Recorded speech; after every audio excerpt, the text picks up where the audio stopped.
Sa ilalim ng nagniningning na mga chandelier ng Grand Ballroom sa Cebu, pakiramdam ko ay abot langit na ang aking kaligayahan.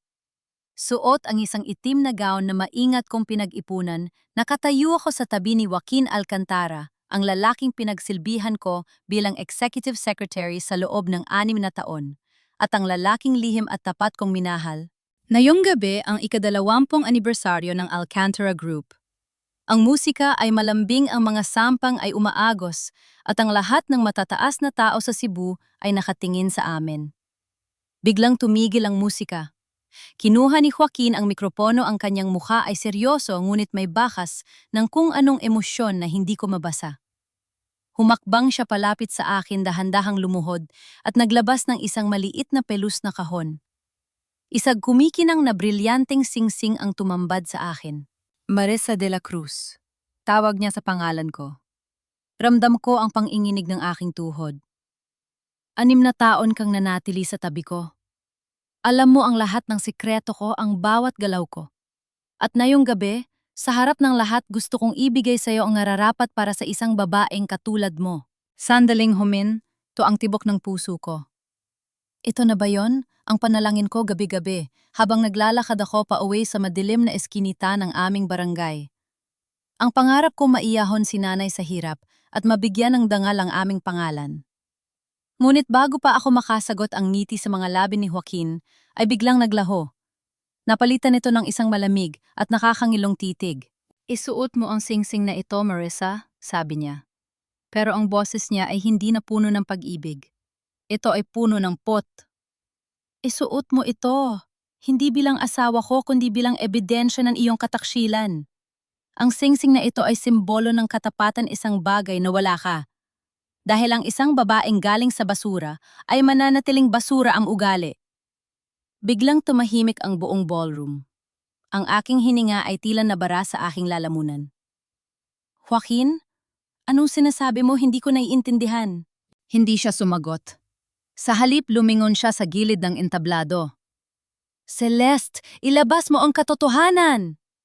Nanigas ang buong katawan ko nang makita ko ang aking kapatid si Celeste.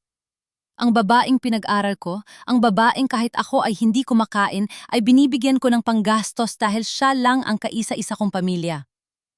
Hawak niya ang isang makapal na folder. Ang kanyang mga mata na dati ay puno ng lambing sa akin, ay puno na ngayon ng pandidiri.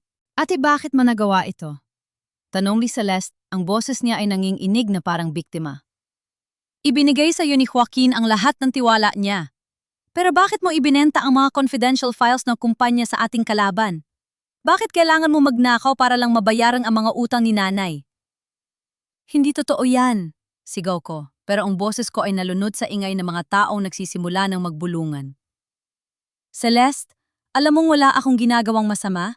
Joaquin, maniwala ka sa akin. Inihagis ni Joaquin ang singsing sa paanan ko. Ang tunog ng ginto na tumama sa sahig ay parang tunog ng pagkabasag ng aking buong pagkatao. Narito ang lahat, Marisa, galit na sabi ni Joaquin habang ibinawagayway ang mga dokumento. Ang bank account mo, ang mga email mo sa kalaban nating kumpanya, lahat ay pirmado mo. Akala ko ba ay mahal mo ako?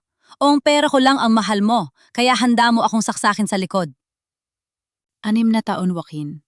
Sigaw ko habang ang mga luha ko ay nagsisimula ng dumaloy.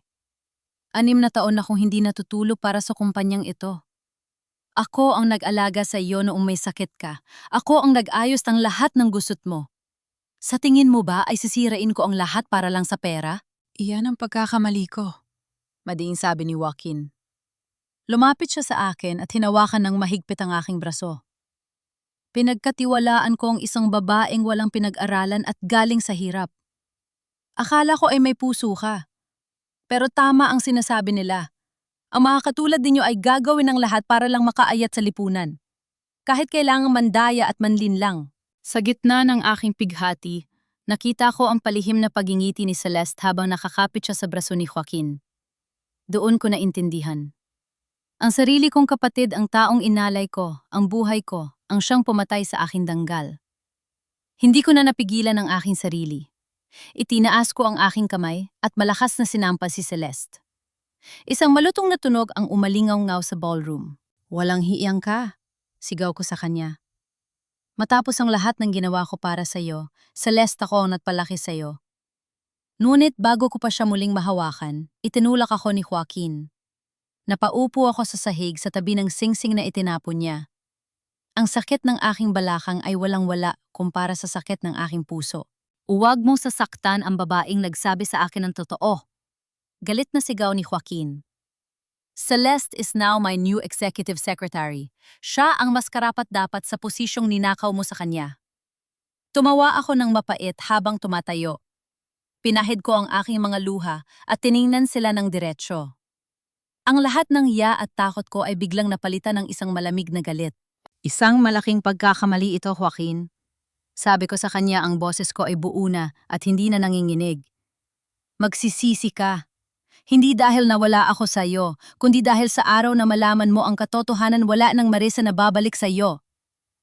Tumingin ako kay Celeste. At ikaw, Celeste, tandaan mo ito. Ang lahat na kinuha mo sa akin na yon ay hiram mo lang. Darating ang araw na babawiin ko ang lahat at sisiguraduhin kong walang matitira sa iyo. Tatalikod na sana ako para umalis nang marinig ko ang mabibigat na yabag ng sapatos. 4 na armadong pulis ang pumasok sa ballroom, ang kanilang mga mukha ay seryoso. Marisa de la Cruz? Tanong ng pinuno ng mga pulis. Ako nga, sagot ko. Inaaresto ka namin sa kasong qualified theft at corporate espionage sa ilalim ng reklamo ni Mr. Joaquin Alcantara. Sumama ka sa amin ng matiwasay. Naramdaman ko ang malamig na bakal ng posa sa aking mga pulso. Tumingin ako kay Joaquin, umaasang makakita ng kahit kaunting pag-aalinlangan sa kanyang mga mata. Pero wala. Ang tanging nakita ko ay ang masayang mukha ni Celeste na nakasandal sa balikat ng lalaking dapat ay pakakasalan ko ngayong gabi. Sa harap ng lahat ng mga mayayaman at makapangyarihang tao sa Cebu, inilabas ako ng mga pulis. Ang bawat hakbang ko ay puno ng kahihiyan. Ngunit ang bawat tibok ng puso ko ay nangangako ng paghihigante. Habang isinasakay ako sa loob ng mobile ng pulis, tiningnan ko ang huling pagkakataon ang gusali ng Alcantara Group. Hindi nila alam. Ang dugong dumadaloy sa aking mga ugat ay mas maharlika pa kaysa sa inaakala nila. At ang lihir na itinago ni Nane sa loob ng maraming taon ay siyang magiging mitsa ng pagbagsak ng lahat ng taong nanakit sa akin layon. Ang gabi ng aking dapat na kaligayahan ay naging simula ng aking pinakamadilim na kabanata. Pero sa dilim na ito, matututunan kong maging isang apoy na tutupok sa lahat ng kanilang kasinungalingan. Ang malamig na semento ng selda ay malayo sa malambot na alpombra ng Alcantara Ballroom. Suot ko pa rin ang aking itim na gown, ngunit na yon ay punit na ang laylayan nito at puno ng dumi.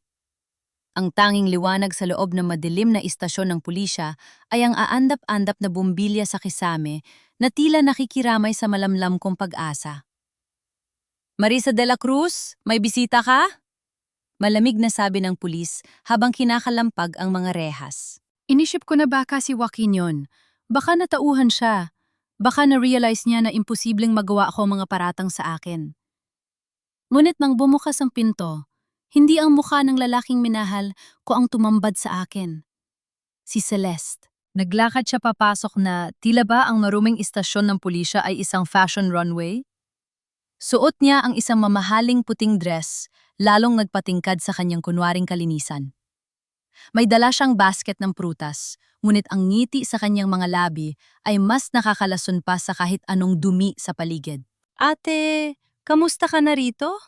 Malambing niyang tanong, pero ang bawat salita ay parang kutsilyong sumasaksak sa akin. Pasensya na hindi kita agad nadalaw. Alam mo naman, kailangan kong asikasuhin ang mga naiwan mo trabaho sa opisina at syempre, kailangan kong alagaan si Joaquin. Masyado siyang nasaktan sa ginawa mo. Tumayo ako at lumapit sa rehas. Gusto ko siyang sakalin. Gusto kong itanong kung bakit niya ito ginagawa. Celeste, bakit? Bakit pati ang sarili mong dugo ay nagawa mong ipahamak? Alam mong wala akong kinalaman sa mga dokumentong iyon? Tumawa siya ng mahina, isang tawang puno ng pangungutya. Dugo ate, wag mo namang gamitin ang linyang iyan. Nakalimutan mo na ba, anak lang ako sa labas ng tatay mo? Buong buhay ko, ikaw ang bida. Ikaw ang matalino. Ikaw ang paborito ni nanay. Ikaw ang magaling na sekretarya. Sawang-sawa na ako maging anino mo. Lumapit siya ng husto sa rehas sapat na para maamoy ko ang mamahalin niyang pabango. Kaya nang makita ko ang pagkakataon na makuha ang lahat, nang sayo ang posisyon mo ang lalaki mo ang buhay mo, hindi ko na ito pinakawalan. Napakadali mong linlangin ate. Masyado akong naging kampante sa tiwala ni Joaquin. Hindi ka magtatagumpay, Celeste, madiin kong sabi. Malalaman din ni Joaquin ang totoo. Talaga ba? Tinaasa niya ako ng kilay. Sa tingin mo ba ay maniniwala siya sa isang magnanakaw, sa isang babaeng may record na sa pulisya? Ate, si Joaquin mismo ang nag-utos na huwag kang palabasin hanggat hindi mo na ibabalik ang 5 milyong piso na di umano'y nakuha mo sa kalaban. At huwag kang mag-alala, ako na ang bahala kay nanay. Nanigas ang buong katawan ko nang banggitin niya ang aking ina. Huwag mong lalapitan si nanay, wala siyang kinalaman dito. Huli na lahat ate, sabi niya habang tumatalikod. Pinaalis na sila sa tinutuluyan ninyo. Ang balita ko, inatik sa puso ang matanda nang makita ang mga pulis na naghahaluog sa gamit ninyo. Sayang, wala ka ron para alagaan siya dahil nakakulong ka rito. Hayop ka, Celeste, sigaw ko kasabay ng malakas na paghampas sa rehas.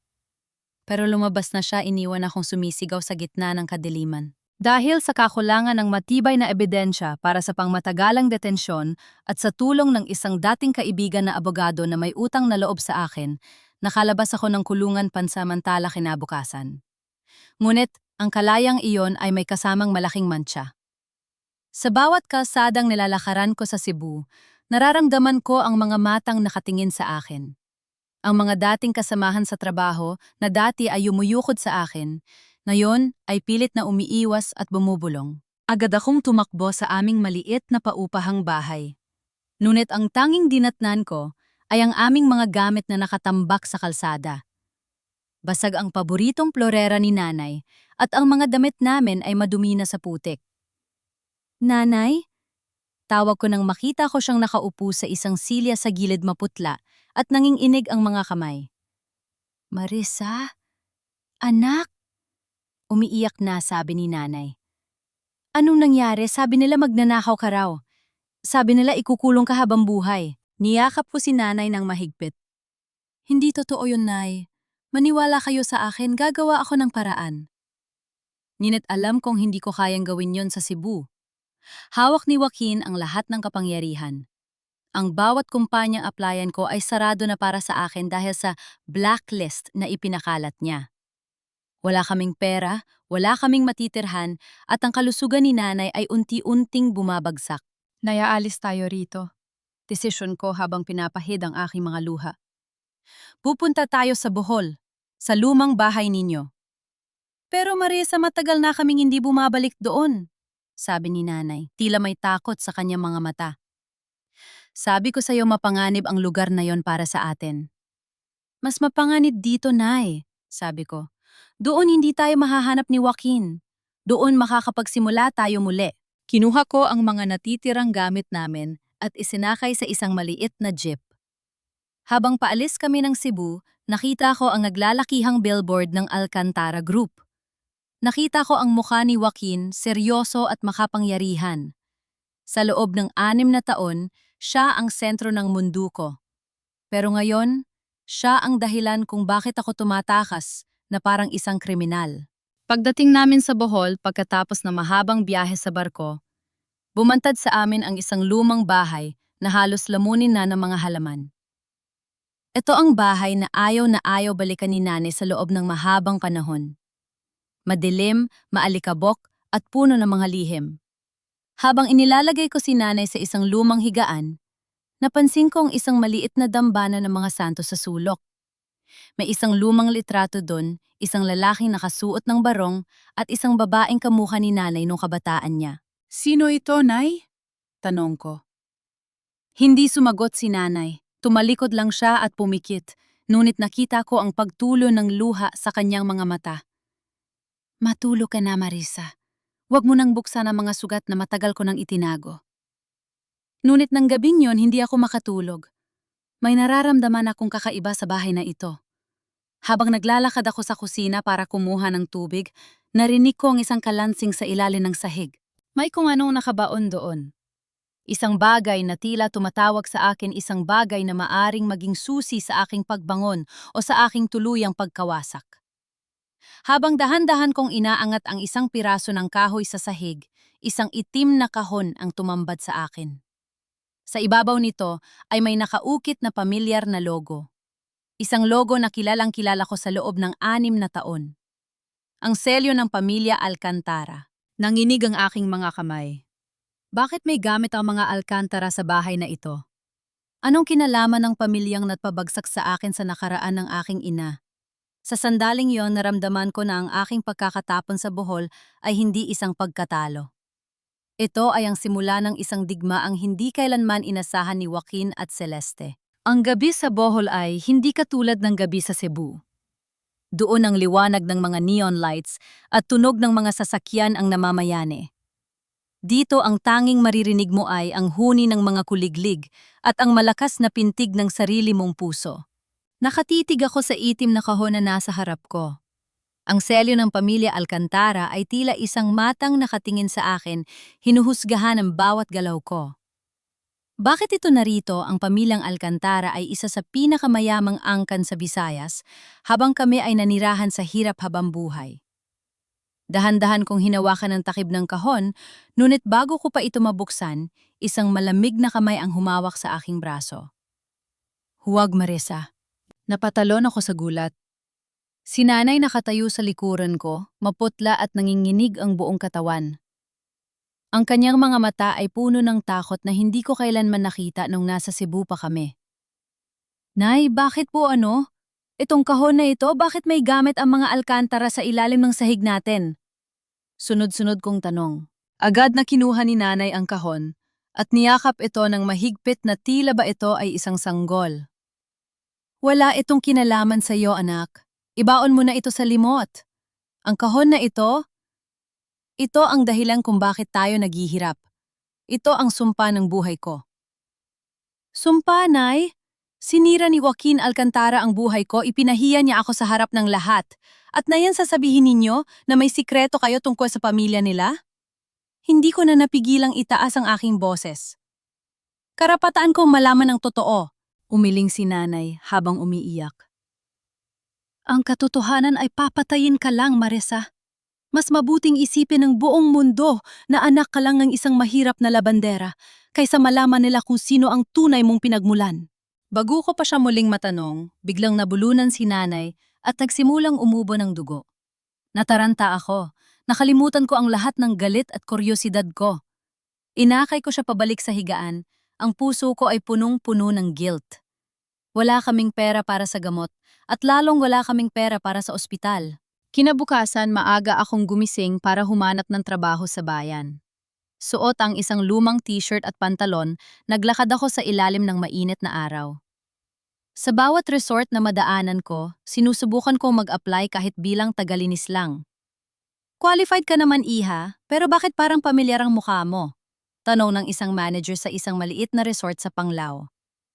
Ikaw ba yung nasa balita yung sekretarya na nagnakaw sa Cebu? Naramdaman ko ang pag-akyat ng dugo sa aking mukha. Ang hiya ay tila isang lason na humahabol sa akin kahit saan ako pumunta. Ang social media at ang impluwensya ni Joaquin ay mabilis pa sa hangin. Hindi po ako yun, pagsisinungaling ko habang nakayuko. Magkapareho lang po kami ng pangalan. Hindi ako natanggap.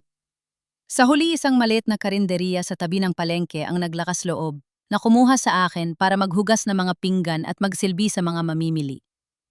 Mula sa pagiging executive secretary na humahawak ng milyan-milyong pisong kontrata ngayon, ay tinitingnan ko ang bawat bariya kung sapat na ba itong pambili ng bigas at gamot ni nanay.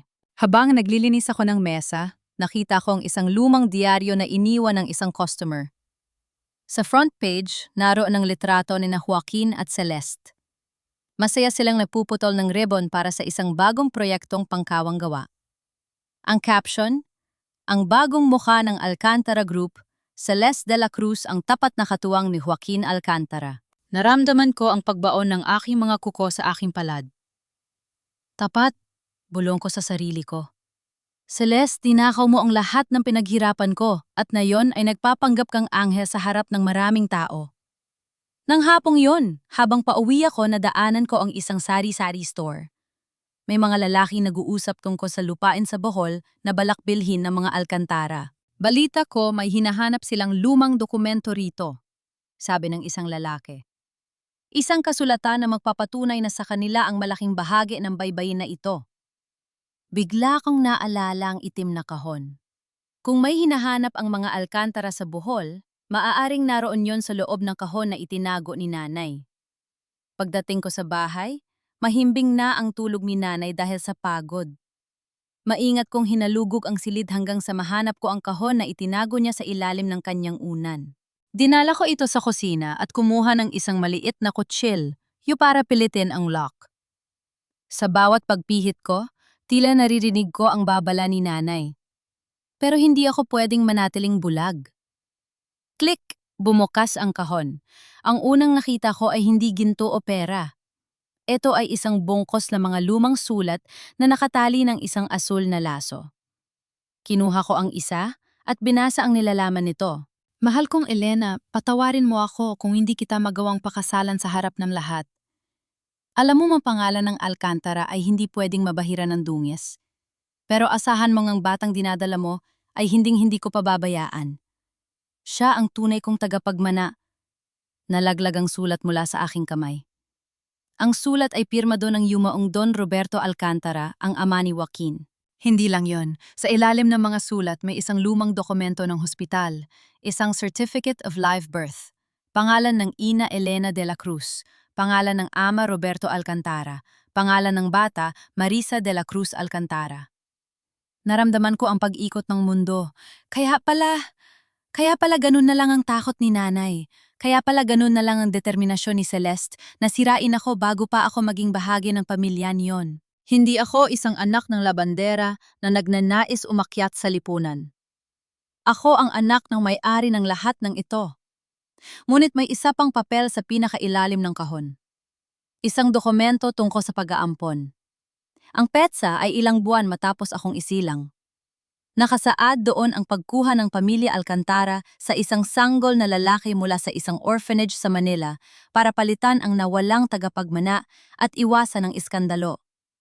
Ang pangalan ng batang lalaki, Joaquin. Nanlamig ang buong pagkatao ko. Ang lalaking seryosong nagsabi sa akin na galing ako sa basura. Ang lalaking nanghamak sa aking pagkatao dahil sa aking katayuan sa buhay. Siya pala ang walang tunay na karapatan sa pangalang Alcantara.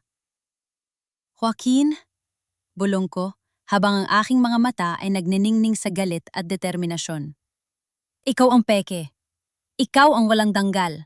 Sa sandaling iyon, ang Marisa na mahina at sawi ay tuluyan ang namatay. Ang tanging natitira ay ang tunay na Alcantara na handang bawiin ang lahat ng ninakaw sa kanya. Ngunit bago ko pa maayos ang mga papel, narinig ko ang isang malakas na katok sa aming pinto. Hindi ito katok ng isang kapitbahay. Ito ay marahas at puno ng otoridad. Marisa de la Cruz, lumabas ka riyan! Alam naming narito ka! Sila na ang naghahanap sa akin. At alam kong hindi sila titigil hanggat hindi nila nakukuha ang nasa loob ng kahon na ito. Halos mawasak ang aming lumang pinto sa lakas ng pagkakatok.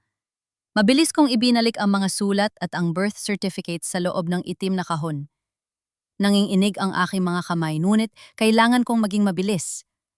Lumingon ako sa paligid at nakita ang isang maluwag na bahagi ng dingding sa likod ng dambana ng mga santo. Isinilid ko doon ang kahon at tinakpan ng isang lumang tela bago tumayo at hinarap ang pinto. Nang buksan ko ito, hindi ang mga pulis ang gumungad sa akin, kundi si Kapitan Borja. Ang kapitan ng barangay, kasama ang 3 lalaking nakabarong at may bitbit na mga folder. Sa likuran nila, nakita ko ang aking mga kapitbahay na nagbubulungan at nagmamasid. Marisa? Seryosong sabi ni Kapitan. Pasensya na sa abala. Pero itong mga ginoo ay mula sa Alcantara Group sa Cebu. May dala silang utos para sa lupang kinatatayo ng bahay ninyo. Naramdaman ko ang panlalamig ng aking sikmura. Kahit dito ba naman sa Bohol, hindi nila ako tatantanan. Anong kailangan ninyo? Matapang kong tanong kahit na sa loob ko ay gustong-gusto ko ng sumigaw sa takot. Isa sa mga lalaki na may suot na salamin at mukhang abogado ang humakbang pasulong. Miss De La Cruz ako, si Ate Ramos, Ang lupang ito ay nakarehistro na ngayon sa ilalim ng Alcantara Group para sa itatayong bagong resort. Nareto ang eviction notice. Meron kayong 48 oras para lisanin ang bakura na ito. 48 oras? Bulalas ko. Nababaliw na ba kayo, dekada na ang itinagal ng pamilya ko rito? Hindi ninyo kami pwedeng paalisin ng ganun na lang? Miss Dela Cruz, wala kaming pakialam sa tagal ninyo rito. Malamig na sagot ng abogado. Ang dokumento ay legal at pirmado ng aming bagong Executive Vice President, si Miss Celeste de la Cruz. Kung hindi kayo aalis ng kusa, mapipilitan kaming gumamit ng dahas. Celeste. Ang pangalan niya ay parang lason sa aking pandinig. Alam niyang narito kami at ginagamit niya ang kapangyarihan ng Alcantara para tuluyan kaming itapon sa kalsada.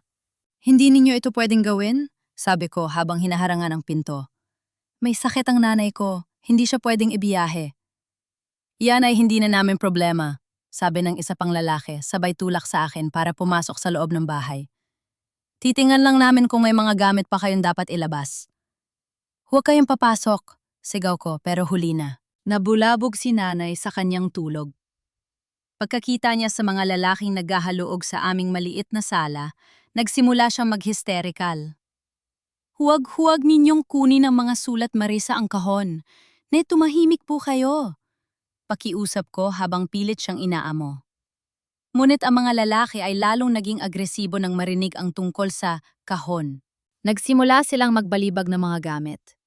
Ang maliit naming dambana ay itinumba nila at ang mga imahe ng santo ay nabasag sa sahig. Ramdam ko ang bawat piraso ng kristal na tumatama sa aking puso. Wala ritong hinahanap ninyo. Sigaw ko habang pilit kong itinutulak ang abogadong papalapit sa dingding kung saan ko itinago ang kahon. Miss de la Cruz, huwag mo kaming pilitin, banta ni Ate Ramos. Alam naming may kinuha kang mahalagang dokumento bago ka umalis ng Cebu. Ibigay mo sa amin ang kahon at baka bigyan pa kita ng dagdag na oras para ilikas ang nanay mo. Doon ko naintindihan. Hindi ang lupa ang habol nila. Ang habol nila ay ang katotohanan. Natatakot si Celeste na malaman ko ang lihim ng aking pagkatao. Wala akong alam sa sinasabi ninyo. Madiin kong sagot habang nakatitig ng diretso sa kanya mga mata. At tungkol sa eviction notice na ito, 6 na taon akong naging sekretarya ni Joaquin Alcantara. Alam ko ang bawat butas ng batas tungkol sa land title. Ang lupang ito ay may ancestral claim. Hindi ninyo kami pwedeng paalisin ng walang court order. Nagulat ang abogado sa aking sagot. Hindi niya inakala na gagamitin ko ang talinong nakuha ko sa kumpanya laban sa kanila. 48 oras. Marisa, ulit niya sabay senya sa kanyang mga kasama na lumabas na. Pagbalik namin, sisiguraduhin kong kahit isang post ng bahay na ito ay walang matitira. Nang makaalis sila agad, akong napaupo sa sahig at niyakap ang umiiyak na si nanay. Ang paligid ay wasak. Ang aming dignidad ay muling niyurakan. Ngunit sa kabila ng takot, may isang bagay na nabuhay sa loob ko, ang determinasyon. Kinuha ko muli ang itim na kahon mula sa pagkakatago. Tiningnan ko ang birth certificate at ang sulat ni Don Roberto. Kung tutuloy si Celeste sa kanyang plano, mawawalan kami ng tirahan. Pero kung gagamitin ko ang nasa loob ng kahon na ito, mawawalan siya ng korona. Nay, tawag ko kay nanay habang pinapahid ang kanyang mga luha. Hindi na tayo magtatago, babalik tayo sa Cebu.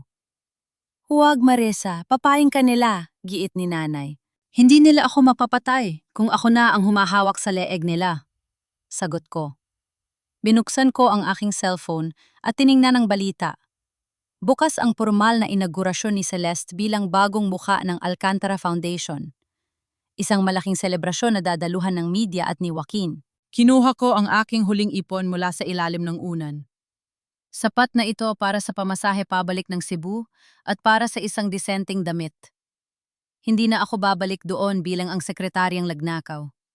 Babalik ako bilang ang babaeng magpapatunay na ang lahat ng luho at kapangyarihan ni Joaquin at Celeste ay nakatayo sa isang malaking kasinungalingan. Bago kami umalis ng bahay ng gabing yon, kinuha ko ang isang maliit na piraso ng basag na imahe ng santo mula sa sahig.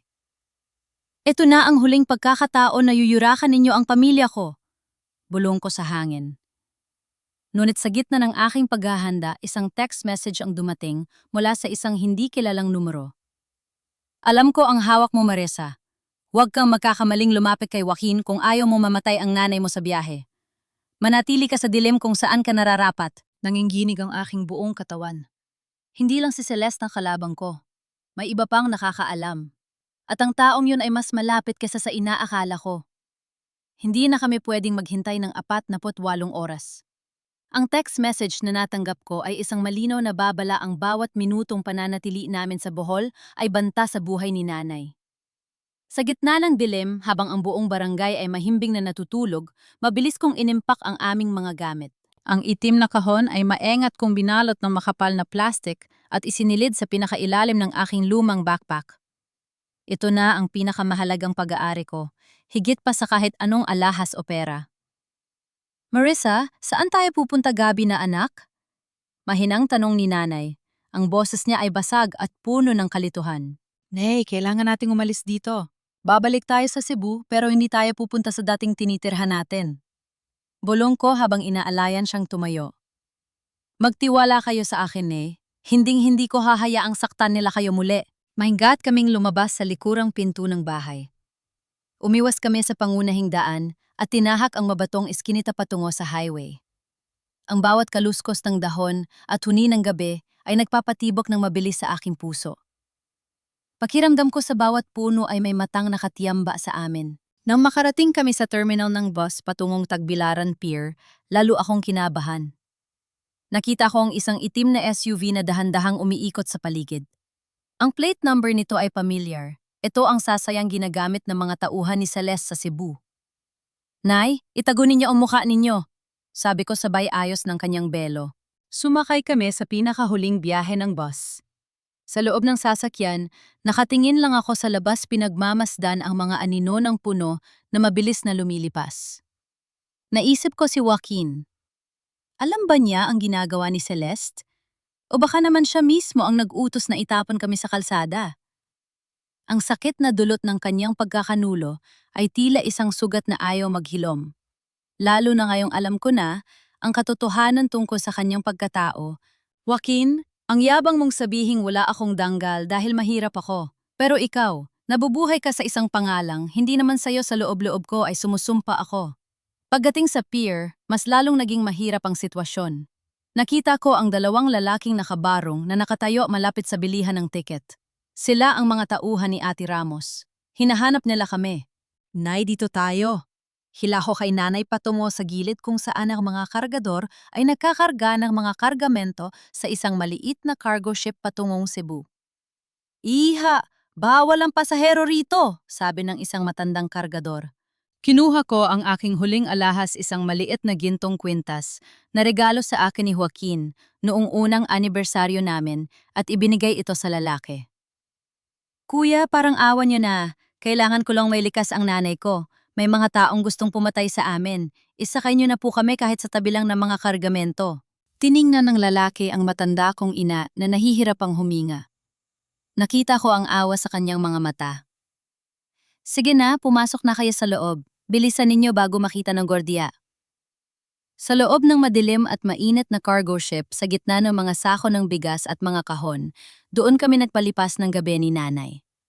Habang naririnig ko ang ugong ng makina ng barko at ang hampas ng alon ni Yakap, ko ang backpack na naglalaman ng itim na kahon. Sa gitna ng paglalakbay, muling tumunog ang aking cellphone.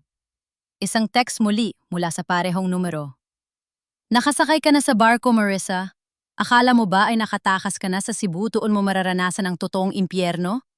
Ang Alcantara Group ay hindi mo pag-aari at hinding-hindi ito magiging sa iyo. Nanlamig ang buong katawan ko. Paano nila nalaman, May? Nagmamanman ba sa amin sa loob mismo ng barko? O baka naman, ang taong nag-text ay hindi si Celeste. Isang taong mas malapit sa akin ang nagtatraidor sa akin.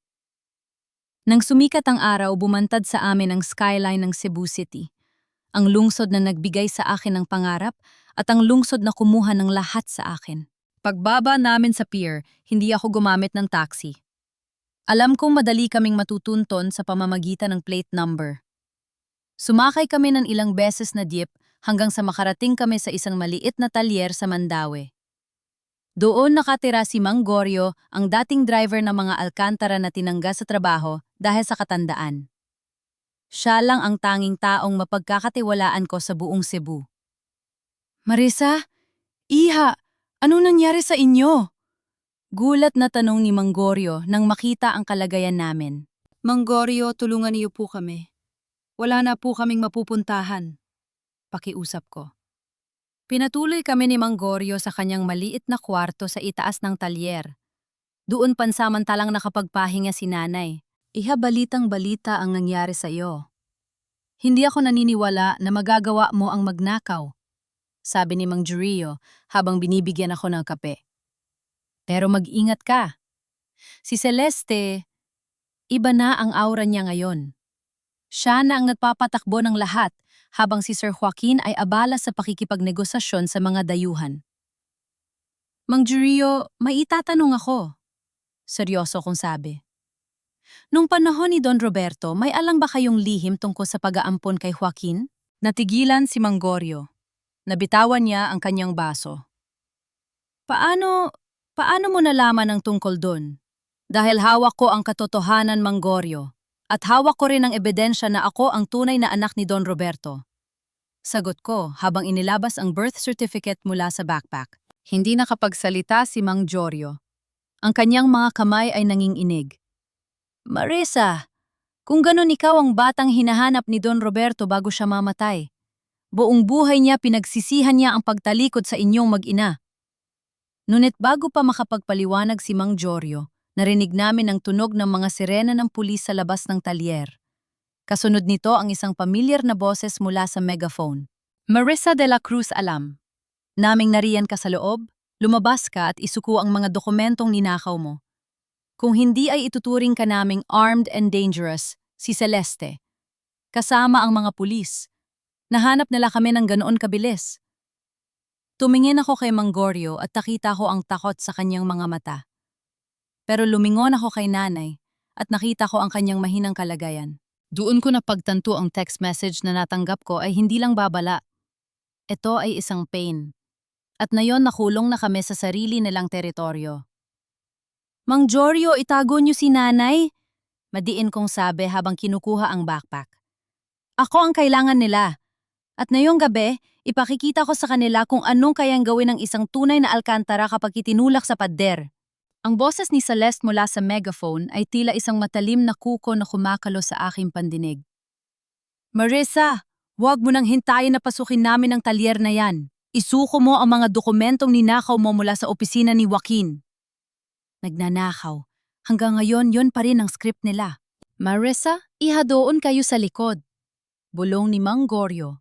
Ang boses niya ay nanginginig sa takot, pero punong-puno ng determinasyon. May maliit na lagusan doon patungo sa estero. Hindi nila alam yon. Ako na ang haharap sa kanila. Pero Mang Goryo, madadamay kayo, sabi ko habang mahigpit na hawak ang backpack. May utang na loob ako sa tatay mo, Marisa. At ikaw ang tunay na anak ni Don Roberto.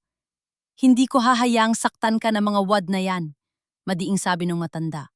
Inakay ko si nanay patungo sa likod ng talyer. Sa gitna ng mga naglalakihang makina at tumpok ng mga gulong, nakahanap kami ng isang maliit na pinto. Bago kami lumabas, narinig ko ang pagbagsak ng pintong bakal sa harap. Nagsimula na ang kaguluhan. Nasaan siya, Goryo? Boses iyon ni Celeste. Wala na ang malambing na tuno. Ngayon ay naririnig ang tunay niyang kulay, isang babaeng desperado at malupit. Wala ritong hinahanap ninyo, Ma'am Celeste, sagot ni Mang Goryo. Narinig ko ang tunog ng isang sampal o pagtulak. Huwag mo akong lokohin, haluhugin ang buong lugar, sigaw ni Celeste. Hindi na ako lumingon. Hinila ko si nanay pababa sa madulas na daan sa tabi ng estero. Ang amoy ng maruming tubig at ang dilim ng gabi ang naging proteksyon namin. Habang naglalakad kami sa gilid ng kanal, narinig ko ang pag-alis ng mga sasakyan ng pulis. Hindi nila kami nahanap sa loob, ngunit alam kong hindi sila titigil. Nakarating kami sa isang maliit na tulay. Doon pansamantala kaming nagpahinga. Kinuha ko ang aking cellphone para i-check ang mga files na nascan ko sa opisina ni Joaquin. Bago ako natanggal mga files na dati ay hindi ko pinagtuunan ng pansin dahil sa sobrang tiwala ko sa kanila. Habang tinitingnan ko ang mga digital copy ng mga kontrata na pinirmahan ni Celeste kamakailan, may isang bagay na kumuha ng atensyon ko. Isang maliit na detalye. Isang pagkakamali sa bawat dokumento. Ang lahat ng mga transaksyong ito ay may malalaking halaga na inililipat sa isang kumpanyang tinatawag na CDLC Holdings. At sa bawat dokumento ang pangalan ng kliyente ay palaging may maling spelling, isang double letter sa gitna ng mga salitang technical na tanging si Celeste lang ang mahilig gawin. Naalala ko noong tinuturuan ko pa siya, lagi ko siyang pinapagalitan dahil sa typing error na ito. "Celeste, ninanakawal mo si Joaquin?" Bulong ko sa sarili ko. Hindi lang ako ang sinisira niya. Unti-unti na rin niyang nilalimas ang pondo ng Alcantara Group sa likod ni Joaquin. Ginagamit niya ang galit ni Joaquin sa akin para maging bulag ito sa sarili niyang paligid. Biglang tumunog ang cellphone ko. Isang tawag, hindi unregistered number, kundi ang numerong kabisado ko kahit nakapikit ako. Si Joaquin. Nanininig ang kamay ko habang sinasagot ang tawag. Nanatili akong tahimik. "Marissa." Ang boses ni Joaquin ay pagod at puno ng galit pero may bahid ng pag-aalinlangan. "Nasaan ka? Bakit kailangan mong tumakas muli? Kung ibabalik mo lang ang mga dokumento at ang pera, baka mapatawad pa kita." Mapatawad? Napatawa ako ng mapait kahit na ang mga luha ko ay nagsisimula ng pumatak. "Joaquin, kailanman ay wala akong ninakaw sa'yo. 6 na taon, Joaquin. 6 na taon ako naging tapat. Sa tingin mo ba ay sisirain ko ang lahat para sa 5 milyong piso? Ang ebidensya ang nagsasalita, Marissa. Sigaw niya. At ngayon nalaman ko pang nanggugulo ka sa buhol. Ano bang kailangan mo? Bakit hindi mo na lang kami iwan ni Celeste sa katahimikan? Sa katahimikan? Madiin kong sabi.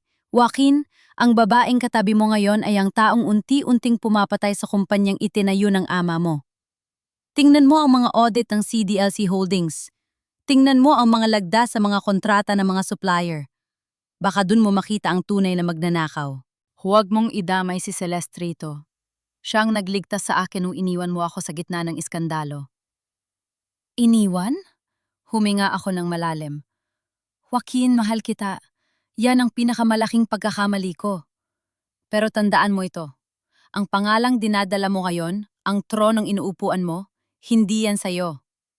Isang araw malalaman mo na ang babaeng itinapon mo sa basura ay ang tanging taong may tunay na karapatan sa lahat ng mayroon ka. Anong ibig mong sabihin? Tanong niya. Pero bago pa siya makasagot, ay pinatid ko na ang tawag. Hindi ko pwedeng sabihin sa kanya ang lahat na yon. Hindi siya maniniwala. Kailangan kong ipakita sa kanya ang ebidensya sa parang hindi niya matatalikuran. Lumingon ako kay nanay. Nay, kailangan nating makapasok sa Alcantara Tower bukas ng gabi. Anak, mapanganib doon. Maraming gwardiya. Takot na, sabi ni nanay. Mayroon akong master key na hindi nila nakuha sa akin. Sabi ko habang kinikuha ang isang maliit na card mula sa loob ng aking wallet. At bukas ang anibersaryo ng pagkamatay ni Don Roberto. Magkakaroon ng malaking handaan sa lobby. Doon tayo papasok. Habang nakatingin ako sa skyline ng Cebu mula sa ilalim ng tulay, naramdaman ko ang bigat ng itim na kahon sa backpack ko. Hindi lang ito tungkol sa pera o posisyon. Tungkol ito sa katarungan para kay nanay at para sa akin. Sa sandaling yon, isang itim na kotse ang dahan-dahang huminto sa itaas ng tulay. Isang lalaki ang bumaba. Hindi siya pulis. Hindi rin siya tauhan ni Joaquin. "Marissa de la Cruz?" tanong ng lalaki. Agad kong itinago si nanay sa likod ko. "Sino ka?" "Ako ang abogado ng tatay mo. Ang abogadong nagtago ng huli habilin ni Don Roberto," sabi niya habang inilalabas ang kanyang ID. "Matagal na kitang hinahanap, Marissa, pero mas matagal ka nang hinahanap ng mga taong gustong pumatay sa katotohanan." Naramdaman ko ang bahagyang pag-asa. May kakampi ako. Ngunit kasabay nito ang takot dahil kung may abogado si Don Roberto, ibig sabihin may iba pang nakakaalam na ang tunay na Alcantara ay nagbabalik na. Sa ilalim ng madilim na tulay, kung saan ang amoy ng estero ay humahalo sa lamig ng gabi, nakatitig ako kay Ate Santos. Ang kanyang mga mata ay pagod, Ngunit may bahid ng katapatan na matagal ko nang hindi nakikita sa kahit kanino. Bakit na yun lang? Tanong ko habang mahigpit pa rin nakahawak sa backpack ko. Bakit hinayaan ninyong mangyari ang lahat ng ito? Hinayaan ninyong itapon kami sa basura ni Joaquin. Bumuntong hininga ang abogado at iniabot sa akin ang isang lumang dokumento. Dahil ang utos ni Don Roberto ay malinaw, Marissa. Huwag mong ibibigay ang katotohanan hanggat hindi handa ang aking anak. Nung nasa Cebu ka pa at masaya sa tabi ni Joaquin, hindi ka pa handa. Masyado kang nabulag ng pag-ibig. Naramdaman ko ang kirot sa aking dibdib. Tama siya. Masyado ako nagtiwala. Matagal nang alam ni Don Roberto na hindi siya pwedeng magkaanak sa asawa niya. Patuloy ni Ate Santos. Si Joaquin ay kinuha para itago ang kahihiyang yon. Pero bago siya mamatay, nalaman niya ang tungkol sa inyo ng nanay mo. Gusto niyang bawiin ang lahat, pero natakot siya na baka gamitin lang ng mga kalaban ng pamilya ang iskandalong ito para sirain ang Alcantara Group. Kaya hinayaan niya kaming magdusa. Galit kong sabi. Hinayaan niya kayong magkaroon ng payapang buhay, malayo sa gulo ng korporasyon. Sagot ni Santos.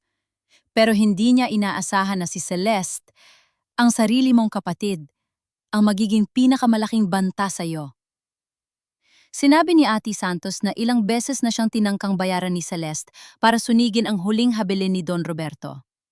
Ngunit ang katapatan niya sa yumaong boss ang nanaig. Ngayong hawak mo na ang itim na kahon, Marissa, ikaw na ang may kontrol, sabi niya. Pero tandaan mo, si Joaquin ay hindi basta-basta susuko. Para sa kanya, ikaw ang sumira sa tiwala niya. Hindi ko kailangan ng tiwala niya, Ate Santos, madiing kong sabi habang tinitingnan ang birth certificate. Ang kailangan ko ay katarungan. Bukas sa anibersaryo ng pagkamatay ni Don Roberto, dun ko tatapusin ang lahat. Dinala kami ni Ate Santos sa isang ligtas na bahay sa labas ng lungsod. Doon pansamantalang nakapagpahinga si nanay sa isang maayos na kama. Habang natutulog siya, naupo ako sa harap ng laptop na ipinahiram ng abogado. Sinimulan kong pagtagni-tagniin ang mga ebidensya ng korupsyon ni Celeste. Ang CDLC Holdings ay hindi lang isang shell company. Ito ang ginagamit niya para ilipat ang pondo ng Alcantara patungo sa mga personal niyang account sa labas ng bansa. Ang mga typing errors na double letter sa mga invoice ay ang hindi maikakailang lagda ng kanyang katangahan at kasakiman. Celeste, akala mo ba ikaw ang reyna? Bulong ko habang tinitingnan ang mga numero sa screen. Hindi mo alam bawat sentimong ninakaw mo ay magsisilbing pisina sa sakal sa'yo bukas. Kinaumagahan binago ko ang aking anyo. Pinutol ko ang aking mahabang buhok hanggang balikat at nagsuot ng isang formal na suit na binili ni Ate Santos. Sa salamin hindi ko na nakita ang simpleng sekretarya na lagi nakayuko. Nakita ko ang isang babaeng handang sumabak sa giyera. Marissa, sigurado ka ba rito? Tanong ni nanay habang nakahawak sa kamay ko. Nay, ito lang ang paraan para malinis ang pangalan natin. Para hindi na tayo kailangan magtago habang buhay. Sagot ko habang hinahalikan ng kanyang no. Samantala sa Alcantara Tower, abala ang lahat para sa malaking selebrasyon. Nakaset up na ang mga bulaklak, ang mga catering at ang malaking stage sa lobby. Sa itaas na palapag nakatayo si Joaquin sa harap ng bintana nakatingin sa malayo. Pumasok si Celeste suot ang isang mamahaling pulang gown at niyakap siya mula sa likod. Joaquin, sweetheart, bakit parang ang lalim ng iniisip mo? Malambing na tanong ni Celeste. Dapat ay masaya tayo ngayon. Ito ang gabi na opisyal na akong ipapakilala bilang bagong mukha ng Alcantara Foundation. Humarap si Joaquin sa kanya. Ang kanyang mga mata ay malamig. May tumawag sa akin kagabi, Celeste. Si Marissa. Halos mawala ang ngiti sa mga labi ni Celeste, pero mabilis niyang naitago ang kaba. Si Marissa, huwag mong sabihing naniniwala ka pa rin sa mga kasinungalingan niya desperado na ang babaeng yon Joaquin. Gusto lang niyang sirain tayo. Sabi niya, tingnan ko raw ang audit ng CDLC Holdings, sabi ni Joaquin. May alam ka ba tungkol sa kumpanyang iyon? Tumawa ng mahina si Celeste. CDLC baka isa yan sa mga maliliit na supplier natin. Alam mo naman si Marissa mahilig gumawa ng kwento para malito tayo. Huwag mo nang isipin yon. Hayaan mo ang gabing ito ang maging simula ng ating bagong buhay. Hinalikan ni Celeste si Joaquin, ngunit hindi tumugon ng lalaki. May kung anong duda na nagsisimulang tumubo sa puso ni Joaquin, isang dudang ayaw niyang aminin. Pagdating ng gabi, ang Alcantara Tower ay punong-puno ng mga panauhin. Ang media ay nakatutok sa bawat galaw ni na Joaquin at Celeste. Sa labas ng gusali, isang itim na kotse ang huminto. Bumaba ako kasama si Ate Santos. Hawak ko ang aking master keycard at ang backpack na naglalaman ng katotohanan. Handa ka na ba? Tanong ni Santos. Tumingala ako sa naglalakihang mga letra ng Alcantara sa tuktok ng gusali. Matagal na akong handa, Ate Santos. Ngayong gabi ang anino ay magiging liwanag. Pumasok kami sa likurang pintuan ng mga empleyado. Dahil sa tagal ko sa kumpanya, kabisado ko ang bawat blind spot ng mga security camera. Habang naglalakad kami sa madilim na hallway patungo sa control room, biglang tumunog ang walkie-talkie ng isang gwardiya sa malapit. Attention all units! May namataan na kahina-hinalang babae sa Sector 4. Hanapin at dakpin agad. Utos ito ni Miss Celeste. Nagkatinginan kami ni Ate Santos. Alam na nila na nareto ako. Ang buong gusali ay naging isang malaking bitag. Tumuloy ka na sa control room, Marissa. Ako na ang bahala sa kanila, sabi ni Ate Santos habang humaharang sa daan. Tumakbo ako patungo sa elevator ng mga VIP. Habang paakyat ako, naramdaman ko ang mabilis na pagtibok ng aking puso. Sa bawat palapag na nadadaanan ko, palapit ako ng palapit sa taong sumira sa akin. Nang bumukas ang pinto ng elevator sa ika-10 palapag, hindi ang lobby ang bumungad sa akin, kundi ang opisina ni Joaquin. At doon nakatayo si Celeste, may hawak na baril at isang mapang-aping ngiti. "Welcome home, ate," sabi ni Celeste. "Akala mo ba ay ganun kadaling makapasok dito? Nakalimutan mo yata ako na ang may hawak ng seguridad ng gusaling ito. At ngayon, sisiguraduhin kong hindi ka na makakalabas ng buhay." "Huwag kang kikilos, Marissa. Isang maling galaw mo hindi ko na kailangang hintayin ang batas para tapusin ka." Malamig na banta ni Celeste. Ang dulo ng baril ay nakatutok ng diretsyo sa aking dibdib. Sa labas ng opisina, naririnig ko ang marangyang musika mula sa lobby. Ang tawanan ng mga bisita at ang kuryente ng selebrasyon. Isang kabalintunaan na sa itaas ng kintab at luhong, ito ang sarili kong kapatid. Ay handa akong pasabugin ang puso. "Yan na ba ang tangi paraan mo, Celeste?" Mahinahon kong sabi, pilit na itinatago ang pang-ing-inig ng aking boses. "Ang pumatay, dahil alam mong kapag nagsalita ako, guguho ang mundong inakaw mo." "Ninanakaw!" Tumawa siya, isang matalim at nakakangilong tunog. "Wala akong ninakaw. Ako ang nagtrabaho para makuha ang tiwala ni Joaquin, habang ikaw ay abala sa papapanggap na santa. Ibigay mo sa akin ang backpack na yan, Marissa. Ibigay mo sa akin ang itim na kahon." "Paano mo nalaman ang tungkol sa kahon?" tanong ko. "Akala mo ba ikaw lang ang paborito ni nanay nung bata tayo?" Nakita ko siyang umiiyak habang tinititigan ang kahon na yon sa ilalim ng sahig. Alam ko na may lihim ang pamilya Alcantara. At siniguro kong ako ang unang makikinabang doon. Humakbang siya palapit, ang kanyang mga mata ay nanilisik sa kasakiman. "Ibigay mo sa akin yan." Hindi madiin kong sagot. Dahil ang nasa loob nito ang magpapatunay na ikaw ay isang huwad. Hindi lang ikaw ang nagpaksil sa akin, Celeste. Pinagnanakawan mo rin ang Alcantara Group. Alam ko ang tungkol sa CDLC Holdings. Natigilan si Celeste.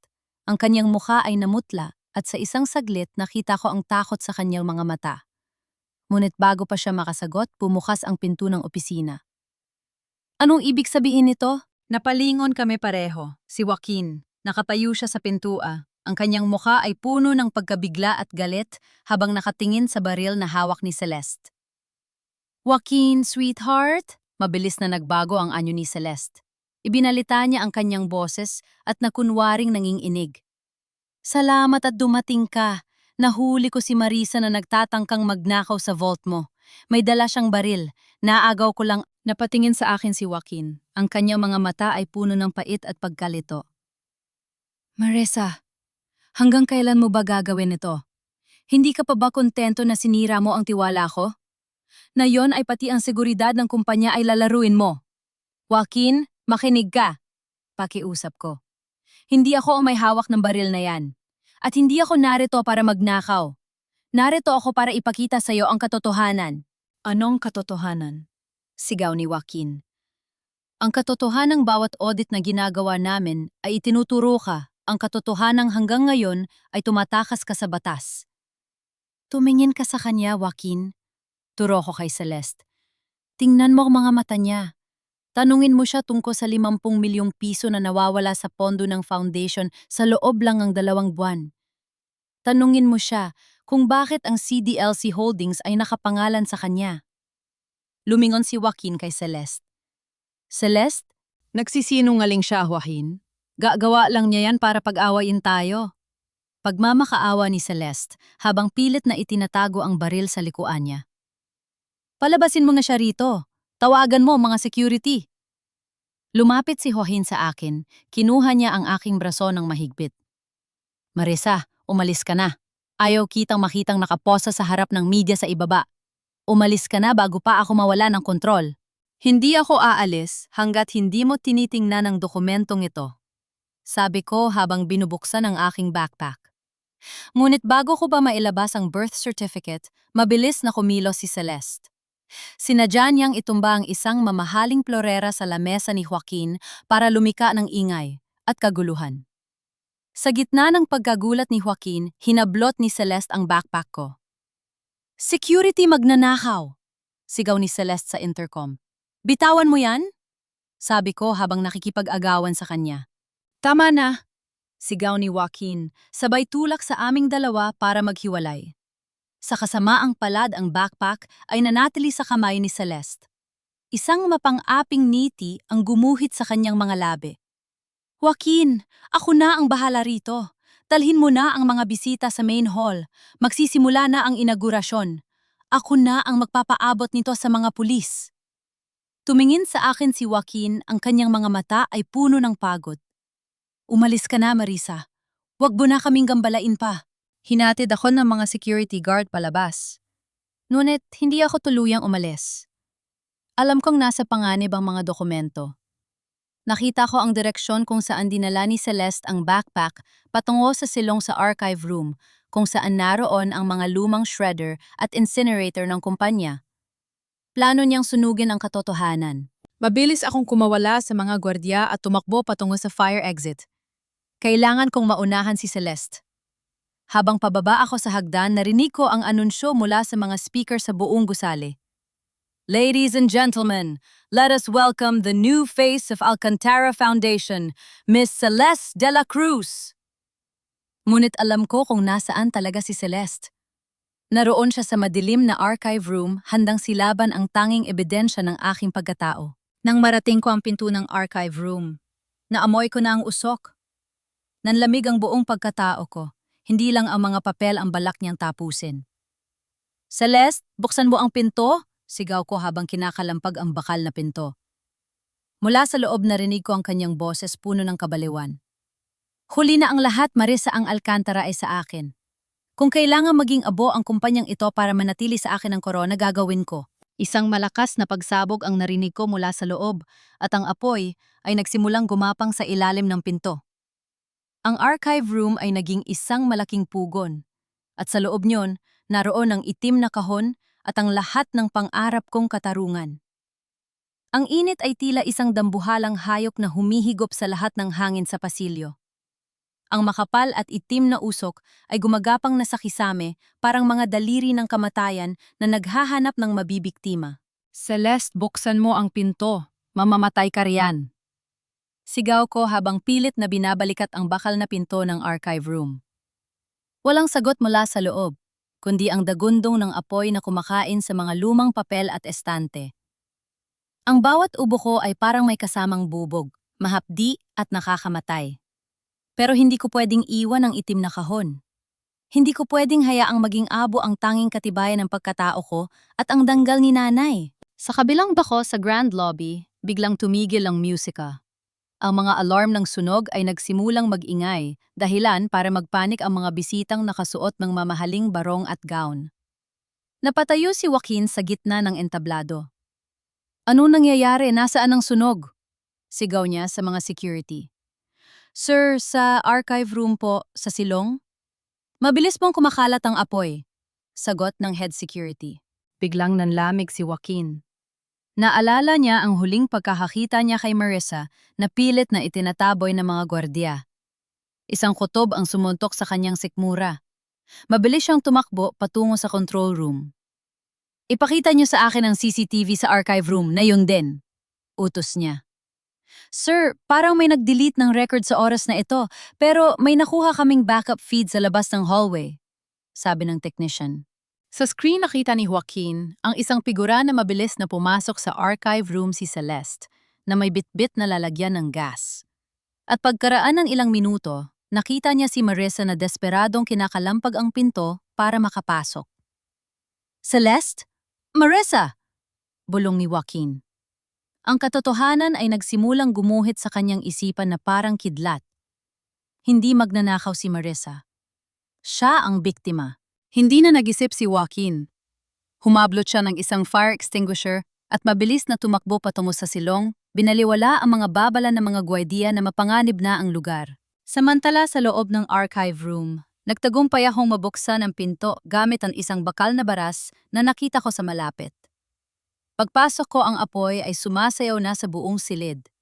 Nakita ko si Celeste sa sulok nakaupo sa sahig, nakatulala sa mga papel na naglalabasan ng apoy. Mukhang nawala na siya sa kanyang sarili dahil sa desperasyon. Ang kahon! Nasaan ang kahon? Sigaw ko habang binabagtas ang naglalagablab na mga estante. Natanaw ko ito. Ang itim na kahon nasa ibabaw ng isang lamesang, dinilaan na ng apoy. Hindi ako nag-atubili. Sinugod ko ang init. Naramdaman ko ang pagkapaso ng aking balat, ang hapdi ng usok sa aking mga mata. Pero niyakap ko ang kahon ng mahigpit. Marissa? Isang boses ang tumawag sa pangalan ko sa gitna ng kaguluhan. Si Joaquin. Nakatayo siya sa pintuan, puno ng uling, ang muka at basang-basa ang damit. Joaquin, tulungan mo si Celeste. Turo ko sa sulok. Mabilis na binuhat ni Joaquin ang nanghihinang si Celeste at inilabas sa pasilyo. Ngunit bago pa siya makabalik para sa akin, isang bahagi ng kisame ang gumagsak humarang sa pagitan namin dalawa. Marissa, iwan mo na ang kahon na yan, ibigay mo ang kamay mo.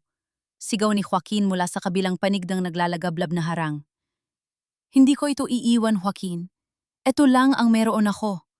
Sigaw ko habang pilit na umaakyat sa mga nagbabagang debris. Sa sandaling iyon, nagtagpo ang aming mga mata sa gitna ng usok. Nakita ko ang takot, ang pagsisisi, at ang matinding pag-aalala sa mga mata ng lalaking naging mundo ko. Sa loob ng 6 na taon, naging anino niya ako. At ngayon handa akong mamatay para sa isang katotohanang baka hindi na niya kailanman mapapatawad. Sa isang malakas na puwersa, itinulak ni Joaquin ang mga nagbabagang kahoy gamit ang kanyang katawan. Binaliwala ang panganib na madaganan din siya. Naabot niya ang aking kamay. Hindi kita hahayaang mawala, Marissa. Hindi muli, madiin niyang sabi. Hinuhat niya ako palabas habang mahigpit kong yakap ang itim na kahon sa aking dibdib. Sa bawat hakbang namin sa madilim at mausok na pasilyo, nararamdaman ko ang bigat ng bawat segundong lumilipas. Ang Alcantara Tower, ang simbolo ng kapangyarihan at karangyaan, ay unti-unting nagigiba.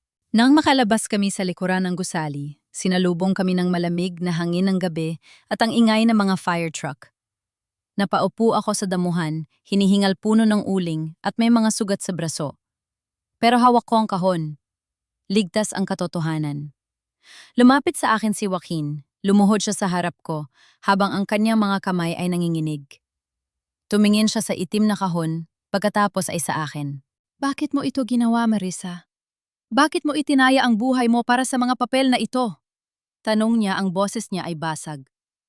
Dahil ang mga papel na ito ang magsasabi sa iyo kung sino ka talaga, Joaquin, mahina kong sagot. At kung sino talaga ang babaeng minahal mo. Bago pa siya makasagot, lumapit ang mga paramedic para asikasuhin kami. Nakita ko si Celeste na isinasakay sa ambulansya, tulala at tila wala na sa katinuan.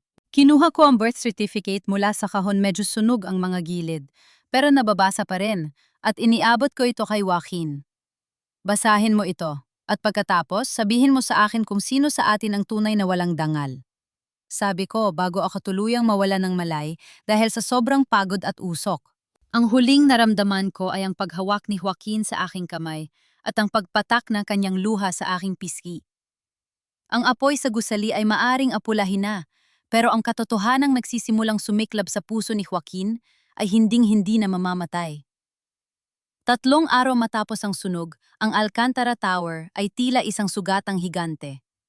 Ngunit sa loob ng main boardroom ang hangin ay hindi amoy uling, ito ay amoy ng takot at tensyon. Nakatayo si Celeste. Sa gitna ng silid may benda sa braso at makapal na make-up para itago ang kanyang pamumutla. Sa harap niya ay ang mga board members at ang mga banyagang mamumuhunan na handang pumirma sa pagbebenta ng Alcantara Hotels. Ladies and gentlemen, dahil sa trahedya nangyari, kailangan nating isalba ang kumpanya. Sabi ni Celeste, ang boses niya ay muling naging matamis at puno ng panlilinlang.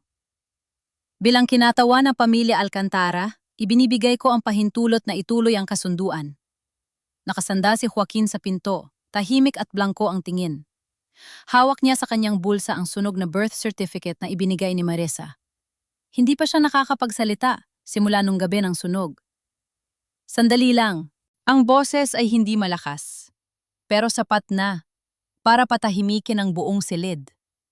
Bumukas ang pinto at pumasok si Marissa. Wala na ang uling at dumi sa kanyang mukha. Suot niya ang isang eleganteng puting suit, ang kanyang buhok ay maayos na nakapusod, at ang kanyang mga mata ay nagnaningning sa awtoridad. Kasunod niya si Ate Santos na may dalang isang makapal na attaché case. Marissa! Bulalas ni Celeste, ang kanyang boses ay pumiyok sa gulat. Paano ka nakapasok dito? Security dakpin ang magnanakaw na ito. Walang gagalaw, sigaw ni Ate Santos habang itinataas ang isang court order. Narito kami para sa isang cease and desist order. Ang lahat ng transaksyong pinamumunuan ni Celeste de la Cruz ay sinuspinde ng korte dahil sa mga kasong pandaraya at falsification of documents. Anong kalokohan ito? Pilit na tawa ni Celeste. Ako ang binuo ni Joaquin na maging katuwang niya. Sino ka para pigilan ako? Humakbang ako palapit sa kanya. Bawat tunog ng aking takong sa sahig ay parang hatol ng kamatayan para sa kanyang ambisyon. Ang palabas ay tapos na, Celeste. Malamig kong sabi. Meron kaming ebidensya ng CDLC Holdings. Ang 50 milyong pisong ninakaw mo sa foundation ay nakatrace na sa pangalan mo. At ang sunog may testigong nakakita sa iyo na nagbubuhos ng gas sa archive room. Napaupo si Celeste sa kanyang upuan, nanginginig ang mga kamay. Hindi, wala kayong mapapatunayan. Lumingon ako sa mga board members at kay Joaquin.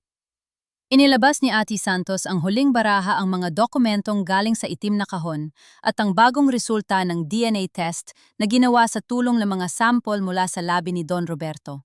Ito ang birth certificate ni Marissa de la Cruz Alcantara, anunsyo ni Ate Santos. Siya ang nag-iisang anak at tunay na tagapagmana ng yumaong Don Roberto Alcantara. At ito, inilabas niya ang isa pang papel. Ito ang adoption papers ni Joaquin, isang dokumentong nagpapatunay na siya ay walang dugong Alcantara at kinuha lamang para maging anino ng tunay na tagapagmana. Isang malakas na bulungan ang sumabog sa silid. Ang mga board members ay tila nakakita ng multo.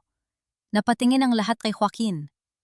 Dahan-dahang tumayo si Joaquin. Ang kanyang muka ay puno ng pait. Tumingin siya sa akin pagkatapos ay sa upuan ng CEO na inuupuan niya sa loob ng maraming taon. Totoo ang lahat ng sinabi niya, sabi ni Joaquin. Ang kanyang boses ay basag. Nasa akin ang orihinal na kopya at sa loob ng 6 na taon ang babaeng itinuring kong sekretarya, ang babaeng siningil ko ng dangal, siya pala ang tunay na may-ari ng lahat ng ito. Joaquin, anong ginagawa mo, panig tayo? Sigaw ni Celeste habang pilit na humahawak sa braso ni Joaquin. Itinulak siya ni Joaquin ng marahas. Tumahimik ka, Celeste. Ikaw ang tunay na ahas. Ginamit mo ang galit ko para takpan ang sarili mong kasakiman. Pumatay ka na halos para lang sa perang hindi naman sa'yo. Pumasok ang mga pulis sa boardroom. Miss Celeste de la Cruz, you are under arrest for arson, qualified theft and corporate fraud. Hindi bitawan niyo ako, Marissa, papatayin kita, akin ng Alcantara. Sigaw ni Celeste abang kinaladkad siya palabas ng silid. Ang kanyang mga hiyaw ay unti-unting naglaho sa pasilyo, kasabay ng kanyang mga pangarap na naging abo. Natahimik ang boardroom. Humarap sa akin ang chairman ng board. Miss Alcantara, mukhang marami tayong dapat ayusin. Ang kumpanya ay nasa inyong mga kamay. Tumayo ako sa harap ng mahabang mesa. Tiningnan ko si Joaquin. Nakayuko siya handa nang tanggapin ang kanyang pagkatalo. Wala na ang CEO na mapagmataas. Ang tanging naroon ay ang lalaking nabulag ng kasinungalingan. Joaquin! Tawag ko sa kanya. Tumingin siya sa akin, ang kanyang mga mata ay puno ng pagsisisi. Marissa, patawarin mo ako. Wala akong mukhang maihaharap sa'yo. Iiwan ko ang kumpanya ngayon din. Kukunin ko lang ang mga personal kong gamit. Hindi mo kailangang umalis agad. Sabi ko na ikinagulat ng lahat. Hindi ako katulad ninyo ni Celeste. Hindi ako nagtatapon ng tao nung walang katarungan. Pero tandaan mo to, ang tronong ito ay hiram mo lang. At ngayon ang tunay na nagmamay-ari ay nagbabalik na. Umupo ako sa upuan ng CEO. Ang upuang dapat ay para sa akin noon pa man. Sa unang pagkakataon, naramdaman ko ang bigat ng aking pangalan. Hindi dahil sa pera, kundi dahil sa danggan na binalita ko para kay nanay. Ati Santos, kanselahin ang lahat ng benta. Utos ko. Magsisimula tayo sa simula. At sa pagkakataong ito, wala ng lihim, wala ng kasinungalingan. Habang pinapanood ko ang paglabas ng mga tao sa silid, naiwan kaming dalawa ni Joaquin. Ang katahimikan sa pagitan namin ay puno ng mga salitang hindi na kailangang sabihin. Ang pag-ibig ay maaaring nawala na, pero ang katarungan ay sa wakas ay nakamit na. Ang batang babae mula sa eskinita ng Cebu ay wala na. Ako si Marissa Alcantara, at ito ang aking imperyo. Ang selyo ng pangalang Alcantara sa aking lamesa ay hindi na tila isang banta. Ngayon ito ay simbolo ng aking pananagutan.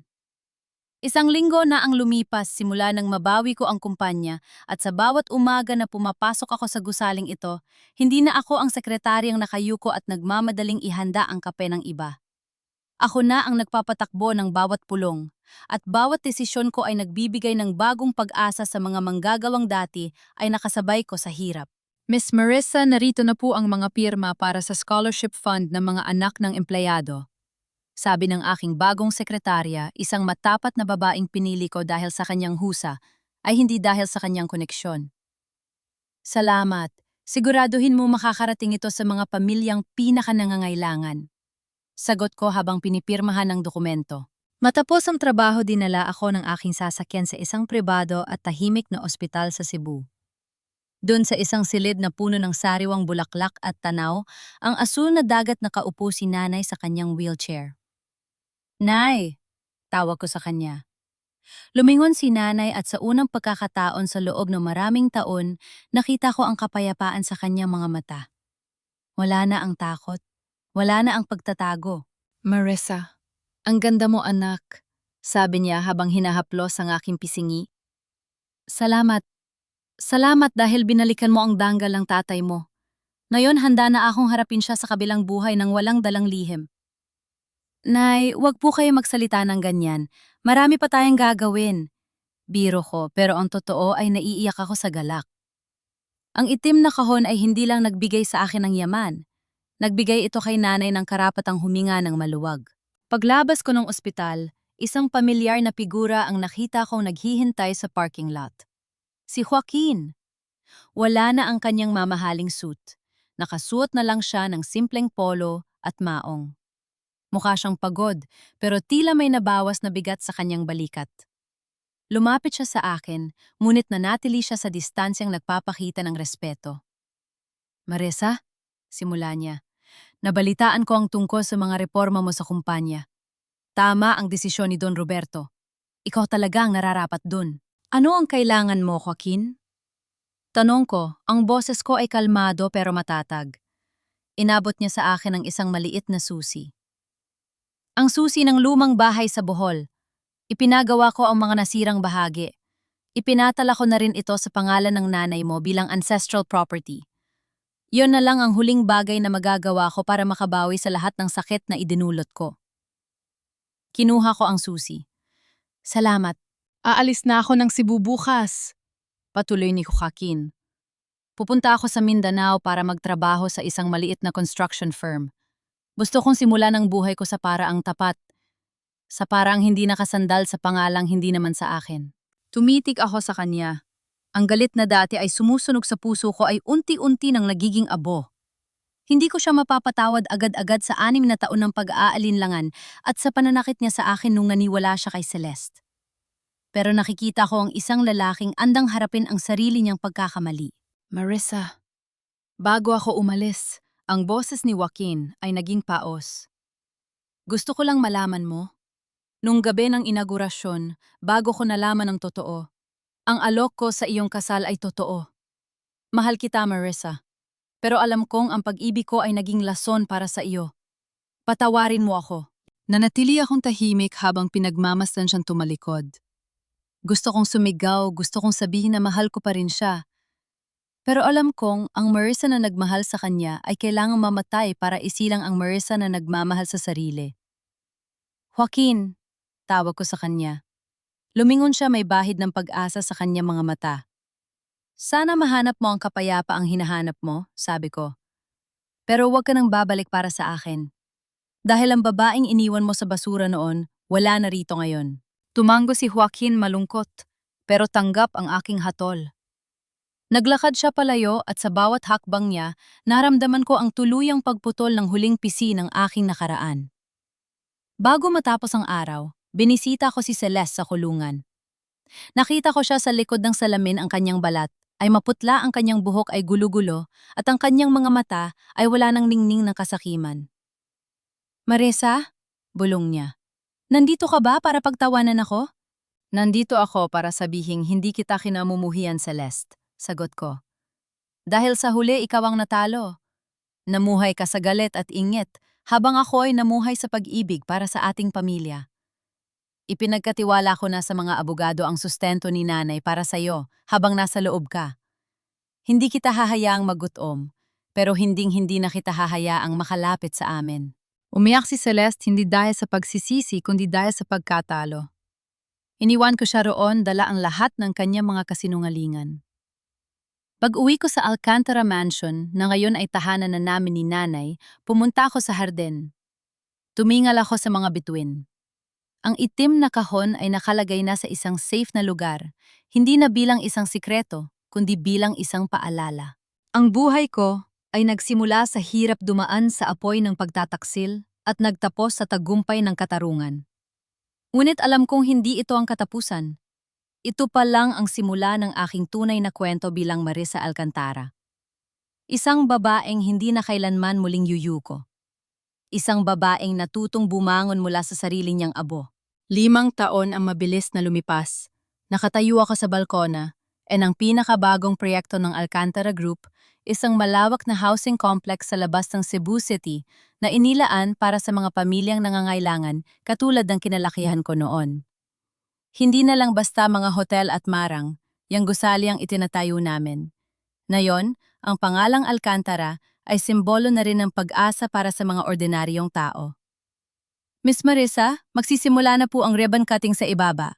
Tawag na aking staff. Ngumiti ako at tumango. Susunod na ako. Bago ako bumaba, hinaplos ko ang isang maliit na pendant na suot ko, isang locket na naglalaman ng litrato ni Nanay Elena. 2 taon na ang nakalilipas simula ng payapang pumanaw si Nanay. Hindi siya namatay sa takot o sa dumi ng eskinita. Namatay siya sa loob ng sarili naming bahay na may ngiti sa mga labi habang pinapanood ang paglubog ng araw. Iyon ang pinakamalaking tagumpay na nakamit ko sa buong buhay ko. Habang naglalakad ako patungo sa entablado, napansin ko ang isang lalaking nakatayo sa dulo ng crowd. Suot ang isang simpleng uniforme ng construction engineer. Maputi na ang ilang bahagi ng kanyang buhok at may mga guhit na ng pagod sa kanyang mukha. Pero pamilyar ang kanyang tindig. Si Joaquin. Hindi siya lumapit. Hindi rin siya nagtangkang kumuha ng atensyon. Nanatili lang siyang nakatingin sa akin, mula sa malayo may bahid ng paghanga at respeto sa kanyang mga mata. Nabalitaan ko na naging matagumpay ang kanyang pagsisimula muli sa Mindanao at ngayon ay bumalik siya rito para tumuong sa mga proyektong pangkomunidad. Nang magtagpo ang aming mga mata, dahan-dahan akong tumango sa kanya, isang pagkilala na ang lahat ng pait ng nakaraan ay kinuha na ng panahon. Hindi kami muling nagkasama bilang magkasintahan at hindi rin namin sinubukang ibalik ang dating kami. Ang aming kwento ay natapos na sa kabanata ng katarungan at ang kasalukuyan ay para na sa aming mga sariling landas. Si Celeste nananatili pa rin siya sa loob ng kulungan. Minsan ay pinapadalhan ko siya ng mga sulat mula sa mga foundation na tinutulungan ko, umaasa na sa gitna ng kanyang pag-iisa ay mahanap niya ang tunay na pagsisisi. Ang galit ko sa kanya ay tila isang lumang damit na itinapon ko na. Wala na itong puwang sa buhay na ipinaglaban ko. Magandang umaga sa inyong lahat. Simula ko sa aking talumpati sa harap ng media at ng mga pamilyang makikinabang sa proyekto. Ang proyektong ito ay alay ko sa isang babaeng nagturo sa akin na ang tunay na yaman ay hindi nasusukat sa ginto o sa pangalang dinadala natin. Ang tunay na yaman ay ang danggal na itinatayo natin mula sa sarili nating mga kamay. Habang nagsasalita ako, tiningnan ko ang aking mga kamay. Wala na ang mga paltos mula sa paghuhugas ng pinggan sa buhol. Pero ang alaala niyon ay mananatiling bahagi ng aking lakas. Matapos ang seremonya, naglakad ako patungo sa aking sasakyan.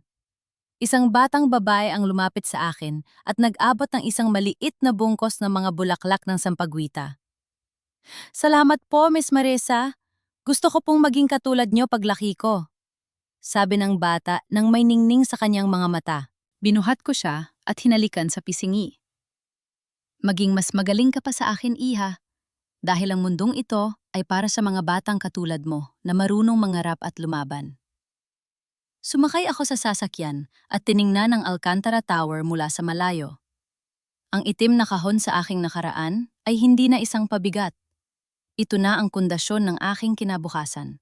Ako si Marisa Alcantara, dating sekretary, at dating takas, dating itinapon sa basura. Pero ngayon ako ang reyna ng sarili kong tadhana. At sa huling pagkakataon, lumingon ako sa dagat ng Cebu at bumulong sa hangin. Nay, masaya na po ako. Malaya na tayo. Isang payapang ngiti ang gumuhit sa aking mga labi habang unti-unting lumalayo ang sasakyan patungo sa isang buhay na punong-puno ng liwanag katarungan at tunay na pag-ibig ang pag-ibig sa sarili at sa kapwa.